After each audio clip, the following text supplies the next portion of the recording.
राष्ट्रवादी काँग्रेस सोबत येण्याची त्यांना काहीही हरकत नाहीये. एक गोष्ट लक्षात घेतली पाहिजे, भाजपाचं सरकार, देवेंद्र फडणवीसांचं सरकार 2014 साली शरद पवारांमुळे स्थापन झालं होतं. 2019 साली ही हिंदुत्ववादी भाजपाचं सरकार स्थापन करण्यामध्ये शरद पवार चर्चा करत होते आणि त्या सरकारला पाठिंबा देत होते. आणि त्यामुळे हे खूप विचारधारेचं आपण गोष्ट दूर ठेवूया. राष्ट्रवादी काँग्रेस हा कायम सत्तेत राहणारा पक्ष आहे. जेव्हा तो सत्तेत नसतो तेव्हाही तो केंद्र सरकारशी जुळवून घेणारा पक्ष आहे. कारण या पक्षाचे बरेचसे नेते आहेत, त्यांचा सगळ्या सहकार क्षेत्रातले उद्योग आणि हा सगळा पसारा असताना त्यापासून ते वेगळी भूमिका घेऊ शकत नाहीत. आणि त्यामुळे सुनेत्राताईंपुरतं सगळ्यात मोठं आव्हान आहे की एक प्रशासक म्हणून म्हणजे कदाचित ते पक्षावरची पकड त्या मिळवतील, पण एक अजितदादांकडे अर्थ खात्याचा जो अनुभव होता आणि ज्याच्याद्वारे एकीकडे राज्याला आर्थिक शिस्त लावणं आणि दुसरीकडे राष्ट्रवादीच्या संबंधित सगळ्या मंत्रिमंडळ म्हणजे जो मंत्रिपद आहेत त्यांना पुरेशा निधीचा पुरवठा करणं, हे दोन्ही आव्हानं अजितदादा यशस्वीरित्या पेलत होते. ते आव्हान सुनेत्राताईं सोबत बरोबर असणार आहे, आर्थिक शिस्त जपणं आणि राष्ट्रवादीच्या गटाला. पण मला असं वाटतं भाजपाला किंवा देवेंद्र फडणवीसांना याच्यामध्ये कोणतीही हरकत नसावी.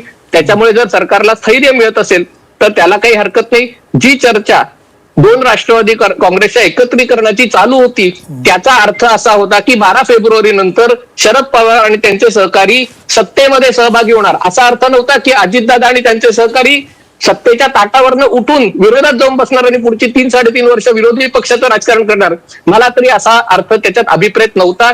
आणि त्यामुळे जर हे एकत्रीकरण झालं तर राष्ट्रवादी काँग्रेस शरदचंद्र पवार गटाचे अनेक लोक सुनेत्राताईंच्या सोबत येतील असं मला वाटतंय. संजयजी, मला हा तुम्हाला प्रश्न विचारायचा आहे. संजय, जो तुम्ही आता चर्चेमध्ये आपण वारंवार राष्ट्रवादीच्या आज एक बघितले आणि एक पॉईंट वारंवार इथे चर्चेमध्ये आलाय 2-3दा की जी चर्चा सुरू आहे विलिनीकरणाची ती राष्ट्रवादी शरदचंद्र पवार पक्षाच्या नेत्यांकडून जास्त केली जाते. याला अनेक जण डेस्परेशन म्हणून बघतायत की त्यांना आता कुठेतरी सत्तेच्या जवळ जायचा. आता त्याचा उल्लेख अनाई यांनी पण केला.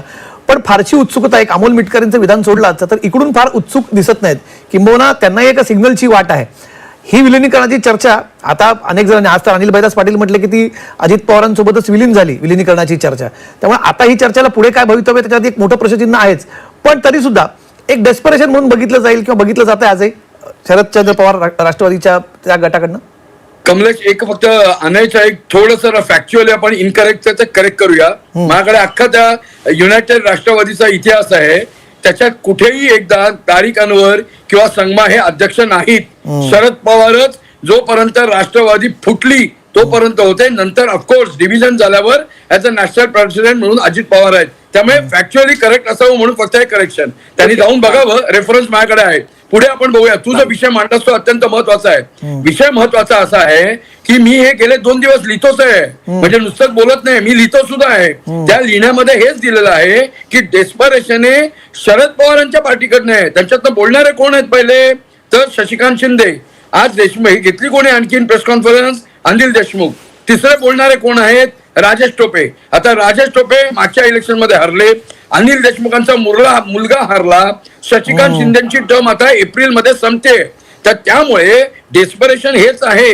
पर्यायाने आत्ताच्या झालेल्या ज्या नगरपालिका इलेक्शन होत्या आणि नगर परिषद, त्यांना फक्त 35 सीटा मिळाल्या. तर त्यामुळे ह्याच्यातनं आमचे जरी खासदार 8 असले आणि आमचे निवडून आलेले आमदार 10 असले तरी खालच्या लेवलला जोपर्यंत मी सत्तेत जात नाही तोपर्यंत सत्तेतनं मिळणारा पैसा आणि सत्तेतनं मिळणारे फायदे आपल्या असणाऱ्या कॉन्स्टिट्युएन्स घटकापर्यंत पोहोचू शकत नाही.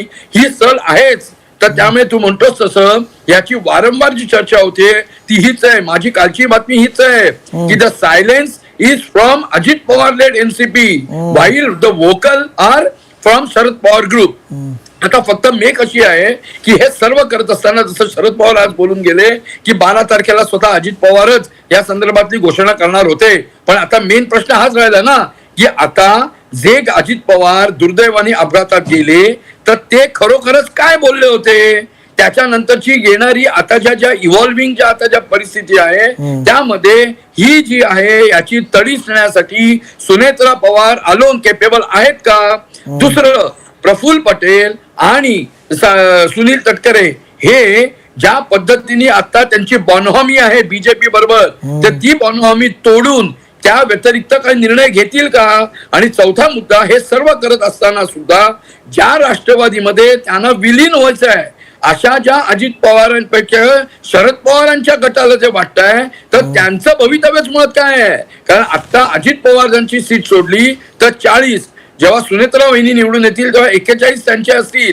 जेव्हा अंडरस्टँडिंग होईल त्या अंडरस्टँडिंग मध्ये आपला वाटा का घाटा होईल. कारण त्यांची जी निगोशिएटिंग जी पोझिशन आहे ती वीकच आहे ना. जरी Sharad Pawar may be at the poll असून असंही माझी माहिती आहे की ज्या वेळेला यांचं डिस्कशन चालवलं होतं त्यावेळेला ओबीसी म्हणून फेस असेल आणि ते अमोल कोल्हे हे ह्या आता राज्याचे अध्यक्ष होतील इथपर्यंत चर्चा झालेली होती.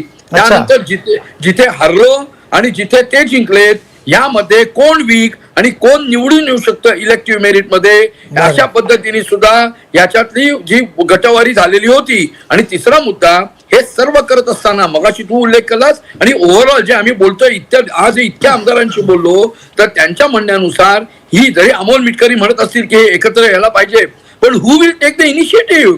कारण जिथे दादा थांबले ते थांबले हेच कोणाला माहिती नाही ना.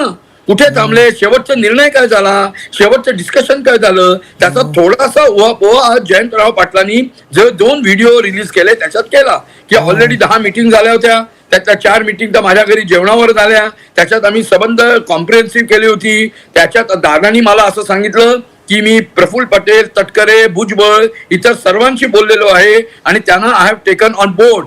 पण हे सर्व जरी असलं तरी सुनेत्रा पवार या एकट्या आता जरी गव्हर्नमेंट मध्ये आहेत पक्षाच्या लेवलला राष्ट्रीय अध्यक्ष नसताना त्यांचा सोडता असेल तर त्या करताना Ishi alone in a position मला तर अजिबात वाटत नाही. हे करत असताना जोपर्यंत प्रफुल्ल पटेल आणि सुनील तटकरे जे वारंवार सांगतायत की या संदर्भातले अजून डिस्कशन ह्याची काहीही हे नाही. म्हणजे आता तटकऱ्यांनी क्लिअरच केलं ना रे वॉर ऑफ वर्ड्स जो व्हिडिओ आला. त्यामुळे माझा आता मी शेवटचं सांगून इथं थांबतो की हे सर्व करत असताना विलिनीकरणाची जोपर्यंत हवेतली चर्चा आहे ती आता हवेतच राहील.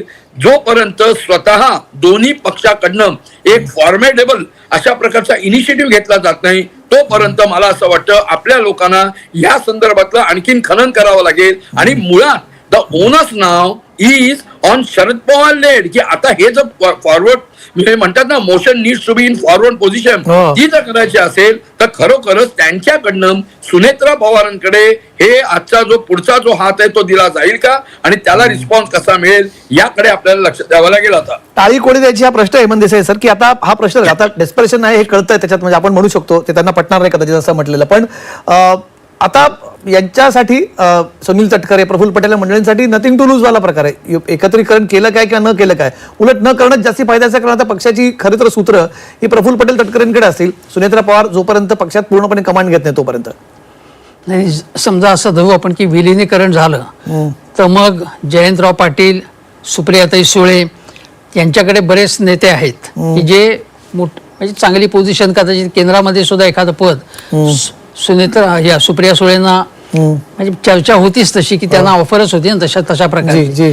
तर त्यांना